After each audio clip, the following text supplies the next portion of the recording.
What's going on, everybody? And welcome to the Occult Gaming channel with me, your host, Yardrat. And today we're doing something a little bit different. This isn't a video game. This is actually Dragon Ball Super manga chapter 52. This chapter is entitled Goku and Vegeta's Training, written, of course, by Akira Toriyama with art by Toyotaro. I believe Toyotaro also deserves writing credits as well because I think he does quite a lot of writing for this as well. So today we're going to be reading from the Viz website, Viz Shonen Jump website, and we're going to be doing a page by page breakdown of the latest chapter. So I want you guys to follow along. I'll be providing links to the Viz website. The manga chapter is free to access. You don't need to sign in. You don't need to do anything like that. All you need to do is click the link I provide. That'll take you directly to the Viz Shonen Jump website. You can view these chapters for free. Viz puts each Dragon Ball Super chapter up on their website for free, as well as they keep the last 3 chapters that were published on their website up for free. So currently chapter 52, 51, and 50 are all free on viz.com/shonenjump. So again, I'll be providing that link for you guys to follow along. And I really do want you guys to follow along because I'm basically making these things so that I can interact with you guys, and so that I'm really interested in hearing what you guys have to say about these chapters. I literally just read this, about an hour ago, and reread it, and I'm just digesting it, and I want to talk about it. So before we do continue forward, I just want to do a brief recap for those of you who haven't been keeping up with the manga. The last time I reviewed this was chapter 47, and I had some good and bad things to say about that. And ever since then, I've mostly been negative on it. I've mostly been thinking the writing was pretty bad. Events in this chapter, however, have made me reconsider what I previously thought about that, because mostly one character kind of has been ruining this for me, and that character's been Merus, but this chapter kind of puts a spin on what's been happening at this point. Anyway, brief recap here. The last chapter, at the very least, we had Moro freeing the prisoners from the galactic prison. He freed them with the wish he got from Porunga, and he enhanced their powers with his own abilities. Moro himself regained his complete power from before. He also let Goku and Vegeta go because he said that they are pretty much a source of they're really strong, and he said that the universe lacks really strong people that he can feed off of, the likes of Goku and Vegeta. So he let him go basically to feed on them later. And he's using the prisoners he freed as his scouts. So he's using them to help him scout the entire universe because he's not omniscient. That's the thing that I noticed with Moro. He's not omniscient. He can't be everywhere at once. He can't teleport like Goku and Vegeta, that Goku and Supreme Kai can. He can't do that. So he needs these scouts in order to help him maneuver around the universe better. We also learned that Vegeta and the Galactic Patroller are heading to Yardrat. So Vegeta's going there to learn a new technique because he believes there's something he lacks from his defeats with Moro, and he wants to prove Moro as well as Goku. He doesn't want to be their fool anymore. He wants to basically have something in his pocket that lets him deal with these threats. And what we got to see was that we got to see the prisoners terrorize planets and take loot. So we got to see their deal with Moro. Basically, the prisoners get to loot and pillage the worlds before Moro basically drains them of all life. From there, we got to see, we got to understand that the more life that's on the planet, the more sustenance that Moro would get out of it. And that Moro gets stronger as the days go by because he's draining these planets. He seems to be draining them at a frighteningly fast pace. So in no time, if he's not careful, he's going to basically drain the entire universe of all life. Goku is noticing something about Merus. He's noticing that Merus is holding back. So he goes to throw a punch at Merus, and Merus catches it quite easily. And Goku said it was a serious punch. So you One Punch Man aficionados have fun with that reference. Wasn't on purpose, by the way. So Goku decides to spar with Merus in the room of the Galactic Patrol training room that's built to withstand a fair degree of punishment. And they go a few rounds, basically wrecking the room. And what's discovered is that Merus can hold his own with each one of Goku's standard Super Saiyan forms. So all the way up to 3, Merus can fight Goku with basically no problem. He can even dodge and parry his attacks with fair ease. There's a calm expression on his face the entire time. There's no struggle to him whatsoever. Goku even goes Super Saiyan God before Jacko comes in and tells them to stop fighting because they're destroying the room and in turn destroying the ship. So after the fight is stopped, Goku pretty much asked Merus to start training him. Previously, I had problems with this whole sequence because I'm like, who is this Merus guy and why is he so damn strong? This guy has a blaster and boosters on his feet. Like, why the hell is this guy so strong? Why is Goku asking this guy to train him? Apparently, there was something I was missing about that. So we're gonna get into that coming up. So just to finish our recap off here, Goku figures out that Merus is much more skilled and knowledgeable than he even lets on.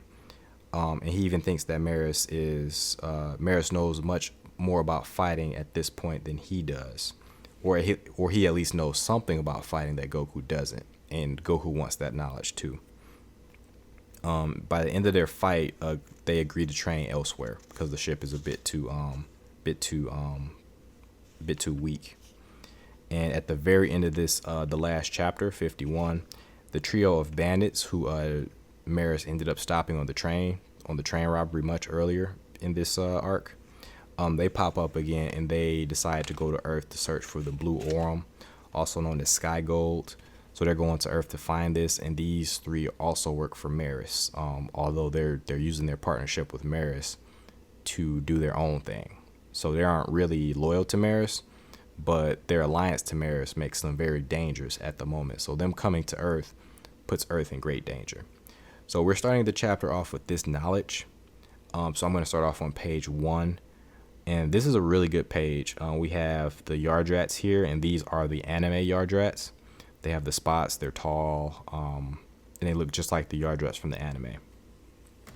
And another thing I didn't say from the recap is that Vegeta arrived to Yardrat. That was at the very end of the chapter.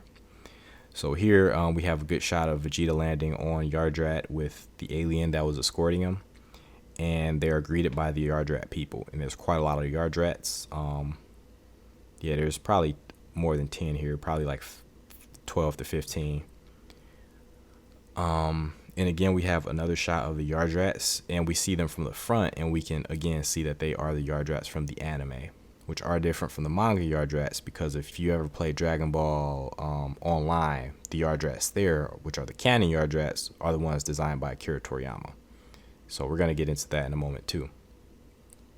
So, yeah, Vegeta says, I hear they come in multiples when it comes to the Yardrats. So, yeah, the young guy that's with Vegeta, the Galactic Patroller, he says he's never encountered the Yardrats before. So Vegeta knows that they come in multiple types. So we're going to see that in just a moment. We see somebody bustling through the anime Yardrats, a group of smaller aliens, it looks like, with onion-shaped heads. These are the canon Yardrats from the Dragon Ball Online. So we have 2 distinct groups of Yardrats here. Toyotaro has married the anime Yardrats with the cutesy Akira Toriyama looking Yardrats, who look pretty much like Zeno and Monaka. They're, Akira Toriyama he loves drawing these basic ass like head and face designs for the aliens. I tend to like the anime Yardrats. They're a bit more interesting, got a bit more detail, but apparently there are 2 groups of Yardrats. So I kind of like how Toyotaro did that. But as we keep going, these Yardrats say that they know Vegeta. They've heard about him from Goku. So I have a hard time believing that. Unless Goku's came back, I have a hard time believing that he would talk very much about Vegeta in this fashion. But that's neither here nor there. We're going to move on. These guys shuffle Vegeta on forward. They're talking about the Ginyu Squad. I guess Goku talked to the Yardrats about the Ginyu Squad before, and the Yardrats apparently had trouble with the Ginyus just before the Ginyus went to Namek. So they're very grateful that Goku took care of the problem of the Ginyu Force, and also Vegeta. They also give Vegeta props for it too. And Vegeta asked them if they were the ones who taught Goku the instant teleportation.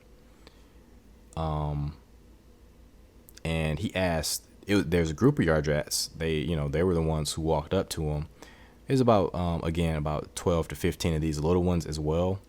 But it turns out that there's only one. And he was using the, what would you call it? Not the multi-form technique, but a variant of the after image. Or not even. Let me see how they explain this here. Anyway, they say that the Yardrats are a pretty weak race, so he calls them copies. He says that sometimes they make copies so that people don't mess with them. And Vegeta asks, copies? And going forward, the little Yardrat takes him to the Elder Yardrat, who looks like a mixture between the two Yardrat races. He has the big onion head, but he has two whiskers like the other Yardrats, the anime Yardrats. And he admits to Vegeta, or he says to Vegeta, that he's the one who taught Goku the instant teleportation. And he's a big guy. He's towering over Vegeta, and he looks affable, just like Majin Buu. So this is a really good shot. The one who taught Goku instant teleportation was me, and he's just towering over Vegeta. That's pretty good. And his name is Elder Pibara. So he says, you must be Vegeta. And I did miss that joke earlier, but there was a gag of the little Yardrats shaking hands with the guy who's with Vegeta, the little alien from the Galactic Patrol. And they said, you look simple for a Saiyan. You look quite simple for a Saiyan, thinking that little guy's a Saiyan. And the Elder does the exact same thing here. And it's a pretty funny little gag. So,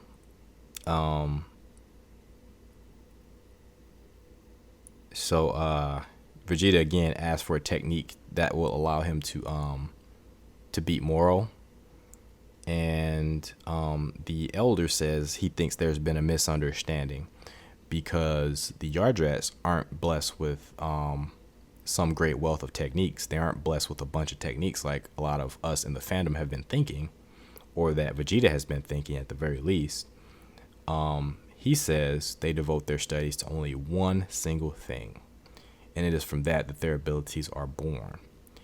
And Vegeta asks him what that thing is, and the Yardrat's Elder says spirit control. So that's a very interesting concept there. So I'm going to let the Elder explain this. Vegeta asks for the meaning, and the young Yardrat, who came in with Vegeta, he says that spirit is what Goku calls chi. So spirit and chi are interchangeable. Spirit's not some brand new concept. It's just another thing to call chi. So, Vegeta confirms that he knows spirit by that name. And then the Yardrat suddenly uses instant teleportation, as well as making copies of himself. The way it's animated here in the manga, the way it's drawn, is it makes it look like the after image technique, because the original body is shaded in and very, very solid looking, but the other ones just look they're like sketched. They look like there's lines missing, like movement lines. So it makes it look like the after image. So I'm not sure if this is legit like Tien's version of copies, or if this is legit just after image. But they're just showing them some basic shit.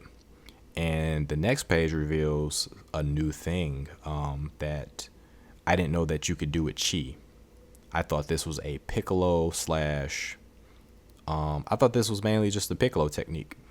Gigantification. So the Yardrat Elder, who was towering over Vegeta, is actually a small guy. He's actually the same size as the other little Yardrats. And he used a technique of ki control to allow him to get to gigantic sizes. So his normal size, again, is very tiny, but he achieved his gigantic size by splitting and growing his very spirit, as he says, by splitting and growing one's very spirit. He says everyone on Yardrat can do these things. So essentially, with great spirit control / ki control, which allegedly Super Saiyan God, you would have to know Super Saiyan God, you can do such great things. And these are things that the Earth-based martial artists most of them can already do.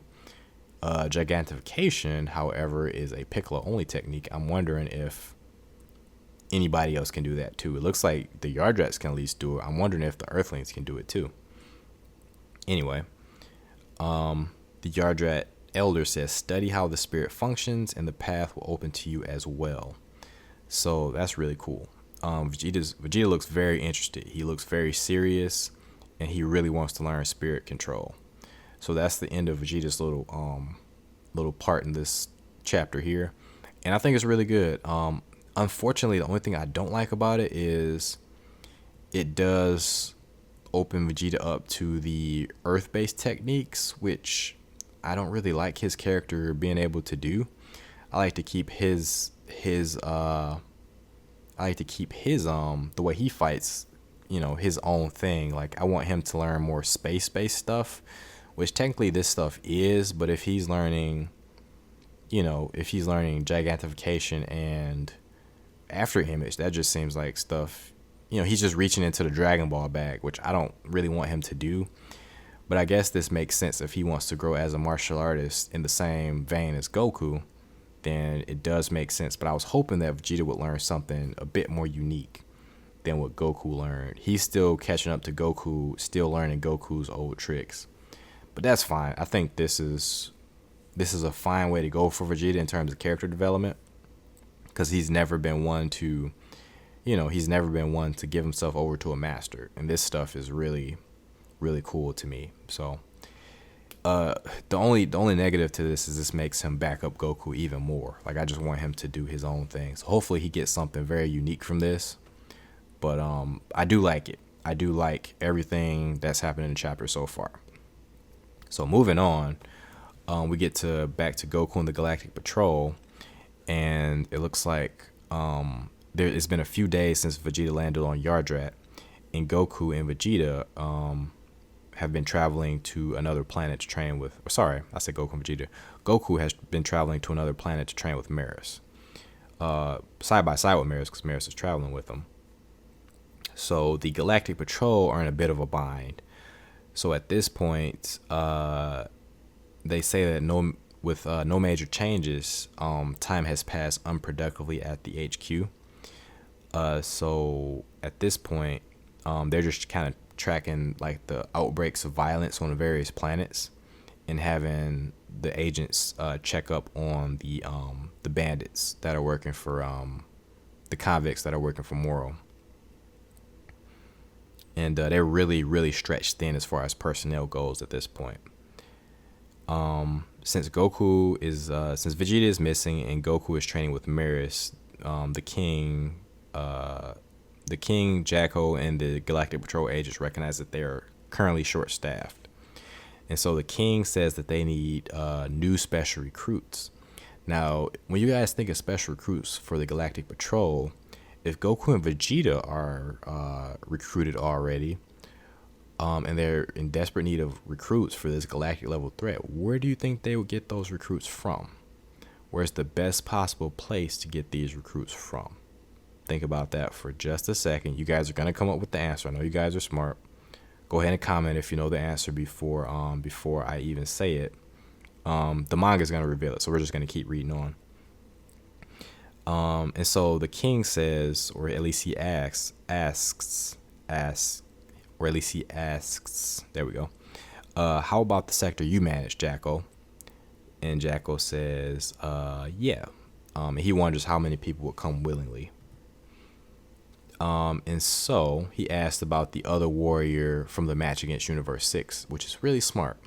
If the King didn't remember this, that make you go like, where was, because the king was there during the Universe 6 tournament, but the king smartly asks about the warriors from the Universe 6 tournament, and Jacko says, of course, Monaka.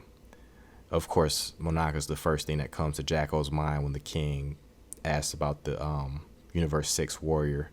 But the king actually is talking about the Namekian, which is Piccolo.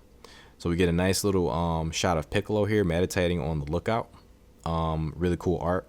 It's very classic. When I say classic, I mean anime classic, because manga Piccolo doesn't really look this sharp. And we see that Piccolo, of course, is on the sanctuary, the lookout. And it looks like Piccolo's trying to teleport. Sorry, not teleport. He's trying to attempt telepathy with Namekians on New Namek. Dende says that his telepathy has limits, and Piccolo says that could be, but he doesn't believe that is so, because he believes that the Namekians capable of telepathy are currently all dead. So Dende is shocked to learn this. Piccolo's pretty sure of it. He says, if nothing else, he's certain that something terrible is happening out in space. So he has pretty good instincts as far as that goes. And we get another shot of the 3 bandits that I mentioned before that were searching for the blue Aurum. They're headed to Earth. And they're looking for a place to land, and Piccolo notices them. And Dende asks if it's somebody who has nasty business in store. Piccolo isn't sure.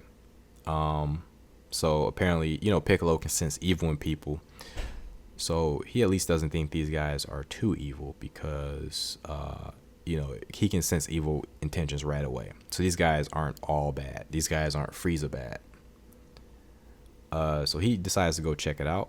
And Dende tells him to be careful, but Piccolo says he isn't worried about it because they are weak. And he goes to meet him, and he actually beats him there. He gets there in no time. He's waiting for him. They're looking for spots to land without drawing attention, but Piccolo's just there staring at him. And the lady notices. The lady, who is very perceptive and she has really good hearing, she notices Piccolo first. It's the Lady Bandit, by the way. And the long-nosed bandit wonders what Piccolo even wants. So they go ahead and decide to shoot him, and it does nothing, as it shouldn't. They are satisfied because a big cloud of dust kicks up, but nothing's happening there. That's Dragon Ball Trope 101. And Piccolo is right on top of the ship. They didn't even notice, and he's looking very badass, very cool, cape blowing in the wind, and he looks down on them very, very angrily. And he's very sassy here. He says, shooting without questions, rudest guest I've ever met. So right away, he impresses him with how strong he is, getting the drop on him, and he scares the living daylights out of him.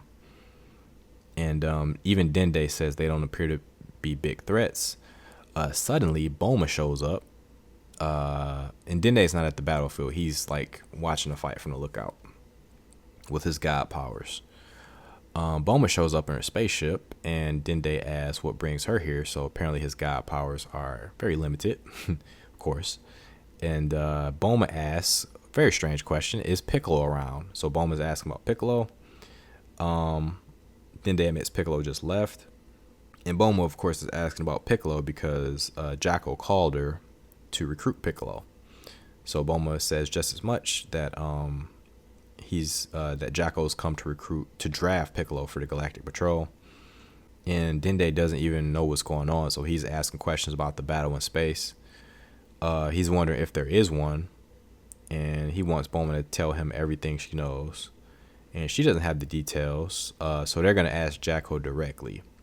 So we cut back to the battle with Piccolo and the 3 bandits. They're trying all that they can. The little guy is using some sort of energy whip.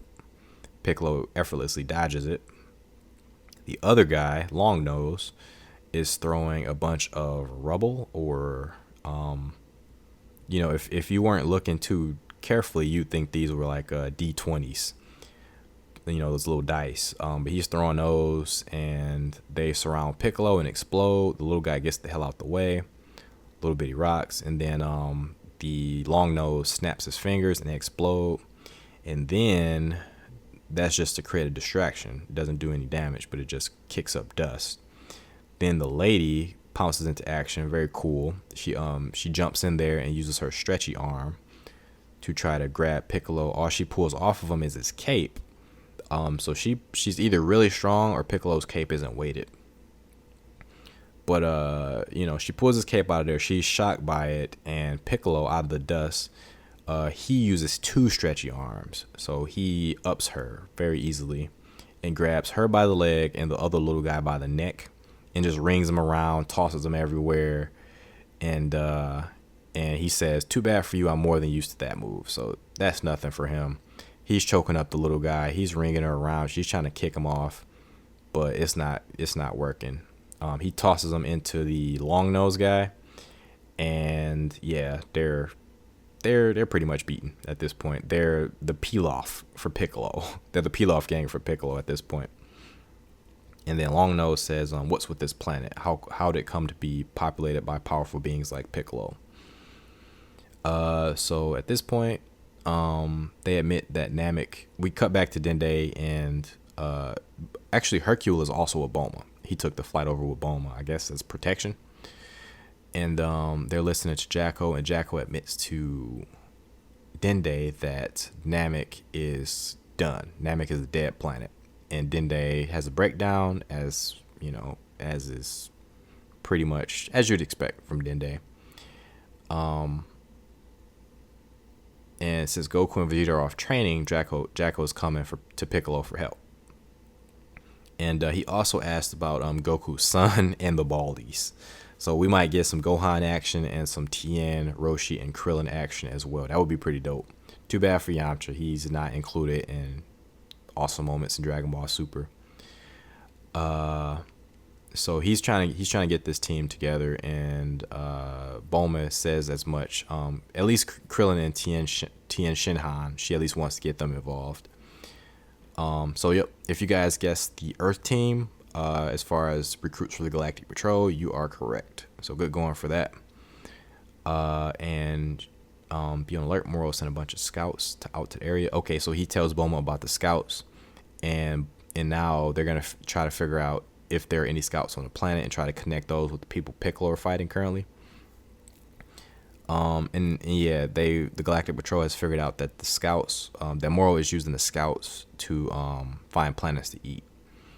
And he says that Earth may be filled with wimpy weaklings, but since there's so many life forms, that the planet is a tantalizing treat for Moro.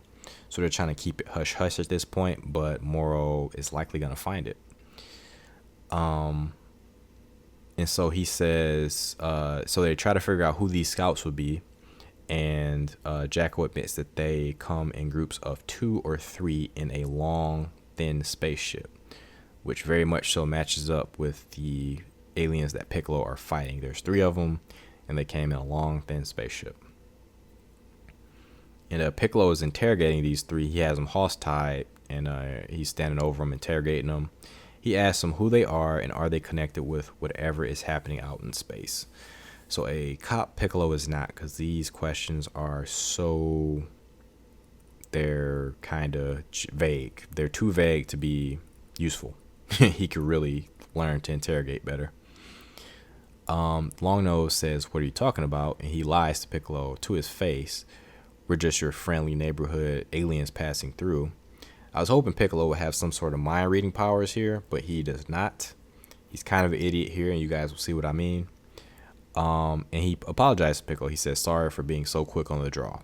And as this guy's talking to him, Piccolo picks their spaceship out of the dirt and readjusts it so that it sits very nicely on the on the sand. So he helps him out with that. And Longnose says, "We won't bother you none, so please let us go." And the little guy asks, I guess they're whispering. They're either whispering or they're talking in telepathy. But the little guy asks them if they're just going to sneak off. And they're going to snitch to Moro as soon as they leave. They're going to super snitch to Moro as soon as they leave. And once Moro gets here, they're going to try to steal the blue Orium as in the chaos of Moro sacking this planet for himself. And when I say sacking his planet, I mean just like absorbing it. And Piccolo says something incredibly dumb. I thought Piccolo was gonna see right through their stupid ass ruse, but it's clear the three of you aren't the source of the greater disturbance, Piccolo says. So apparently they aren't that bad. Because I think if they were more evil, Piccolo would just wipe them off the face of the earth. But they must not be that evil because I guess they're just thieves. We sure ain't. Okay, so they just admit that they aren't the source of the threat. Piccolo unleashes their ropes with just a gesture, and he tells them to leave and never come back. I thought at this point he was just tricking them, but he wasn't. He just lets them go. They get on the ship and they fly away, and that's when Bulma, Hercule, and Dende fly up. And Dende yells at Piccolo. I'm thinking he's using telepathy here, because I think that's what the speech bubbles indicate. He says, wait, no, Piccolo, don't let him get away. Piccolo realizes it's Dende, and Dende tells him that they're allied with the gang causing trouble around outer space. The gang notices this, and they decide to blast off. So they're trying to get the hell out of here. Piccolo barely notices them in time, but he gets off a quick shot on their ship, and he blasts one of the wings off. They crash. He runs into him, dashes over to him, and he says, "You tried to trick me, huh?" Only problem with that, Piccolo, you pretty much played yourself, man. You pretty much played yourself because nobody told you to let them go. These are aliens invading the planet. You need to at least keep them around for a bit, ask them more questions. You need to be a better interrogator, my dog, because you almost let them go for nothing. So he can learn a lot from he might act a little bit like Batman. He might look a little bit like Batman, but he can learn a lot from Batman in this regard. So they tell him he's too late. It's only a matter of time before the convicts pay this rock a visit, is what they say to him, which mirrors a bit of what he said. Actually, that mirrors what Raditz said to him back in the Saiyan saga when Raditz was about to die, and he just spilled the beans about the two Saiyans that were coming.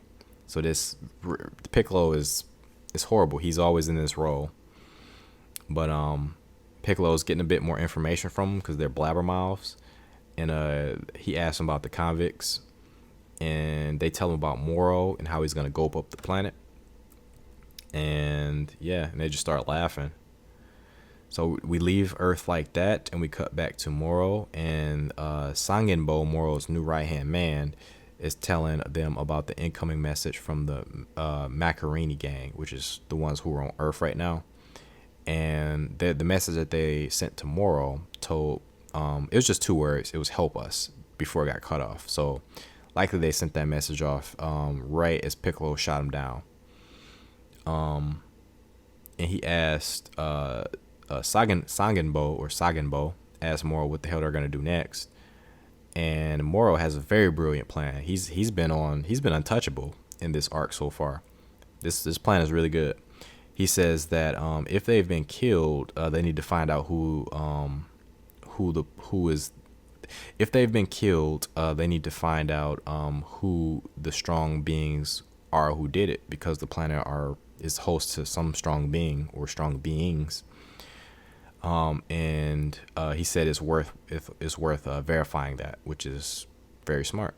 So he sends a stronger scouting party to do just that. And he says if it proves to be a quality planet, he will devour it himself. So very good plan, very good plan. So now we cut to what I thought would be my least favorite part of this chapter: Goku and Moro training, or not Moro, Goku and Merus training.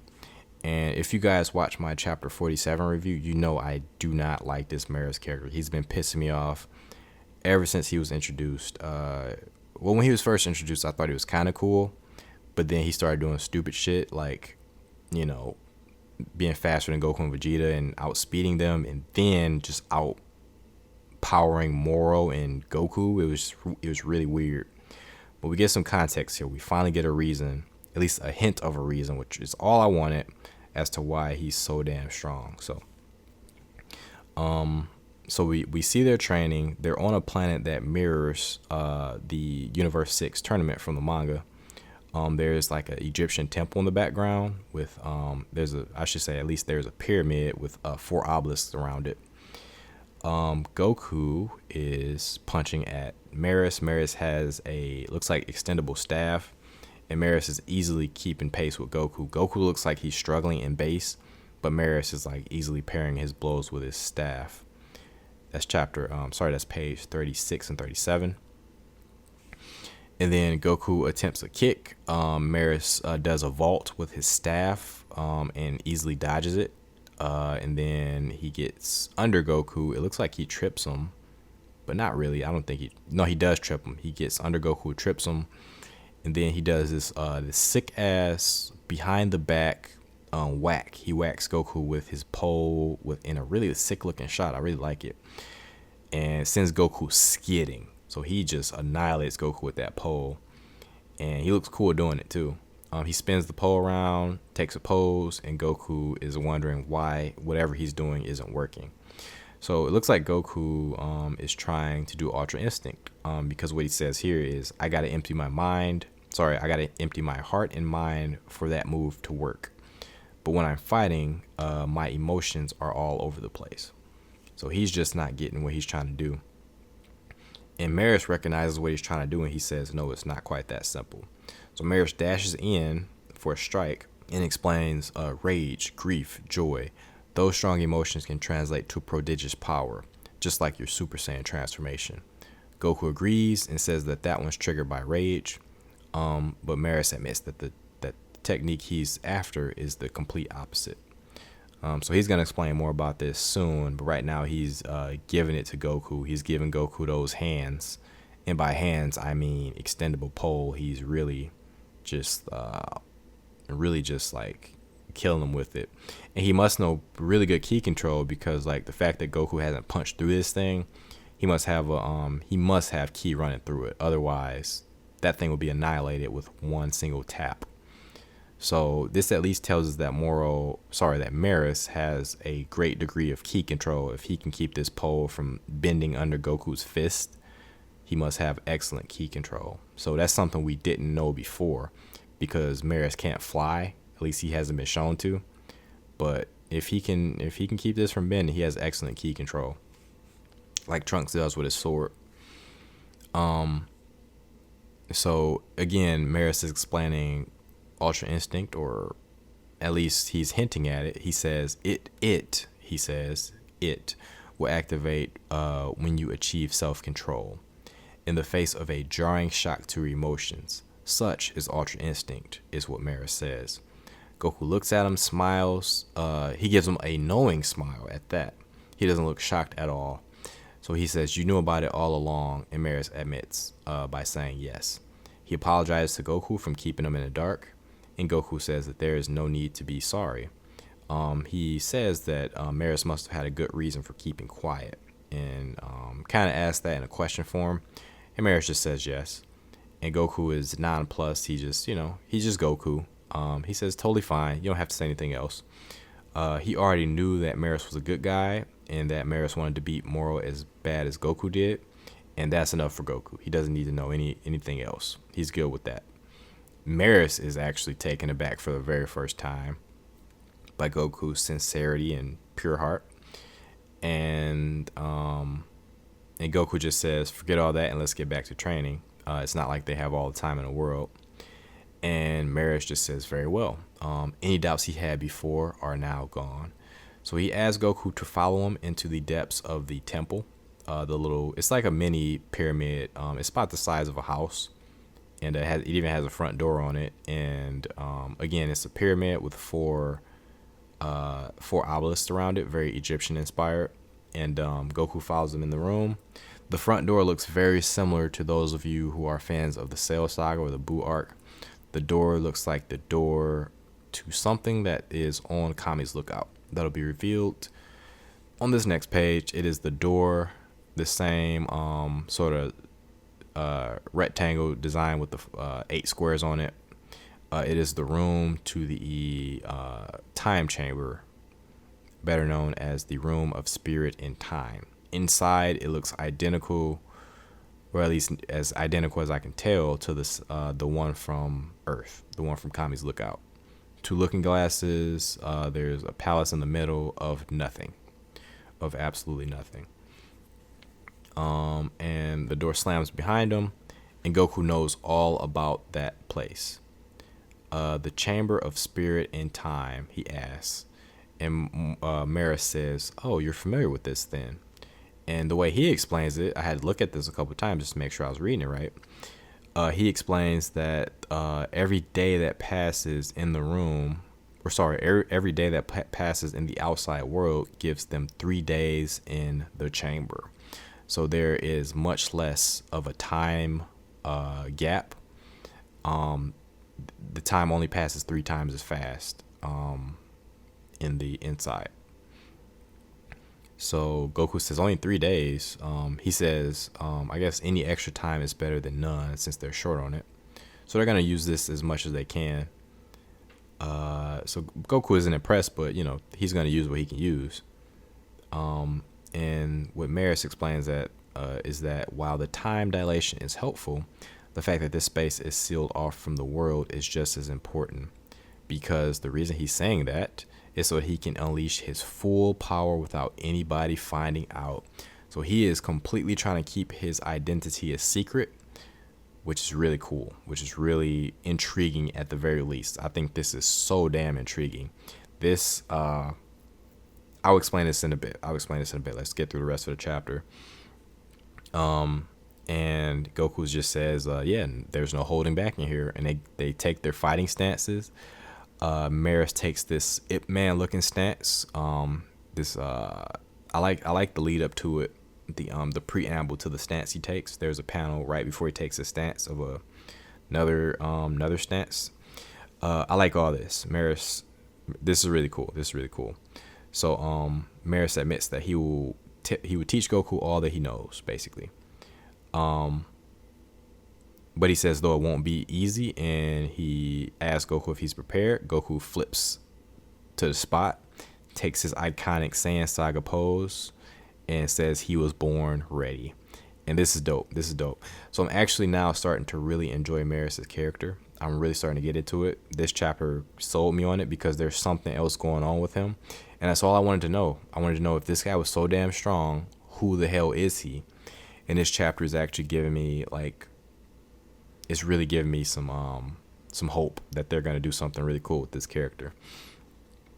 So my prediction is that it's just a simple prediction. It's nothing spectacular. I'm thinking he's going to be probably some angel, maybe. I've seen other people speculate that he's going to be an angel from another universe, one of the universes that were erased. And that would be really cool. That would be really fucking cool. I hope that's so. I hope that really happens. But anyway, what this reveal of Merus does is makes me want to retroactively go back and read older chapters of this arc and recontextualize who this character is and what he can do. Because before, I was in the dark and they weren't really, I don't think they were giving us enough clues as to the fact that he's something other than a Galactic Patrol agent. But now he's something entirely different. And now I'm on board with all the crazy shit he was doing before. So in retrospect, this reveal with Merus makes this arc way better than it was before. And it retroactively changed everything I said before. It doesn't change anything, but it makes me look very stupid. I will admit. It makes me look very stupid for complaining about this character's abilities because he's always been this awesome. I just didn't know it. And I feel great about that. I feel like the writer really played me, but in a good way. So I am very high on this arc right now. I think the Merus stuff is good. I think the Boo stuff is good. I think the fact they're incorporating Piccolo more into it is awesome. It looks like he's going to have a pretty decent role in it. I'm not going to get my hopes up, but this chapter really, really kind of made me think that they got something for everybody. This chapter also is making me think that they